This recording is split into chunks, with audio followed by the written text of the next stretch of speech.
खिड़की ജനാല വിൻഡോ അഞ്ചു ഗർബന്ദ എഴുതിയ ലഘുകഥയാണ് ഖിഡ്കി.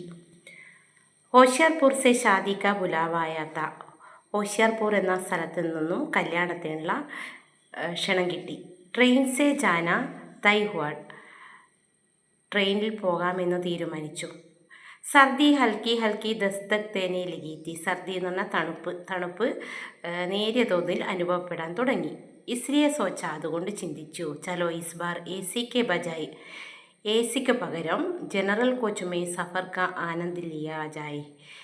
എസിക്ക് പകരം ജനറൽ കോച്ചിൽ യാത്രയുടെ അനുഭവം യാത്ര അനുഭവിച്ചറിയാമെന്ന് വിചാരിച്ചു.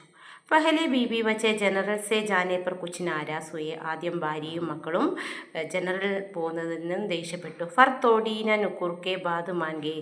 കുറച്ച് മുറുമുറുപ്പിന് ശേഷം അവർ സമ്മതിച്ചു. ദില്ലി സെ ലഗ്ബ് 8 ഘണ്ടെ കാ സഫർ. ഡൽഹിയിൽ നിന്നും ഏകദേശം 8 മണിക്കൂർ യാത്ര. സീറ്റ് ബുക്ക് ചെയ്തിരുന്നു. തോ സ്യാദാ പരേശാനി നിഹി ഹുയി. അതുകൊണ്ട് വലിയ ബുദ്ധിമുട്ടൊന്നും തോന്നിയില്ല. ബച്ചോനെ ഖിഡ്കി വാലി സീറ്റ് ചപ്പട്ലി. കുട്ടികൾ പെട്ടെന്ന് തന്നെ അരികിലുള്ള സീറ്റിലേക്ക് ഇരുന്നു. സാരാ സാമാൻ സെറ്റ് കർ മേ ഓർ പത്നി ബാതോ മേ മഷ്ഗുൽ ഹോ ഗയെ. മഷ്ഗുൽ മീൻസ് മുഴുകുക. ഞാൻ എല്ലാ സാധനങ്ങളും അടക്കി വെച്ചതിന് ശേഷം ഞാനും ഭാര്യയും കൂടി സംസാരത്തിലേക്ക് മുഴുകി.